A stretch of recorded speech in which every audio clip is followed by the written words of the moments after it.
የሰይጣን ተንኮልን መረዳት አለብን። ሐሰተኛ ትህትናን ያመጣል። አይገባም እኮ መቅረብ የለብም። ከኔ ጋር ናችሁ? ከዚህ መንፈስ መውጣት አለብን።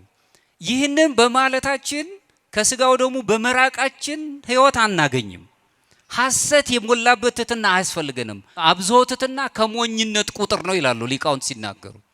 አግባብ ያልሆነ ትህትና ሃይማኖትን የሚመለከት ነገር እየተነሳ አይ ምን አለ ትሁት ልሁን እንዲህ አይደለም። እምተናበቡ ይሄይሳርመሙ አባጋቶን የሚነግረን ነገር ቢኖር ከመናገር ዝምታ ይሻላል ብሎ መጨረሻዎቹ ግን በእምነቱ ሲመጡ ግን ድንጋዩን አውጥቶ እምነቴስ ይህች ናት ብሎ ነው የመሰከረው። ሐሰትን የሚመስል ትህትና እንዲያው ምናባዊ የሆነ ትህትናዎች አሉ። እኔ እኮ ትሁት ነኝ የምንለው ግን ይሄ በምናባዊው ዓለም እንድንኖር ነው የሚያደርገን እንጂ ወደ እግዚአብሔር አያቀርበንም። እኔ ትሁት መሆን ያለብን አይገባኝም፣ እንደ ቸርነት ግን ኢትባ ታህተ ጠፈረ ቤቴ ከቤቴ ጣራ ትገባ ዘንድ አይገባኝም። መቶ አለቃው ያለው ይሄን ነው። ልጄን አድንልኝ ያለውና ና እንሂድ ልፈውስልህ ሲለው እኔ እንኳን የማዛቸው የሚታዘዙኝ አሉ።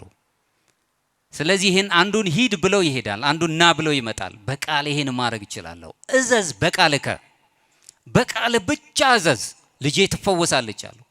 እምነት አገኘበት፣ ትህትናን አገኘበት፣ ጥበብን ተረዳበት። ከኔ ጋር ናችሁ?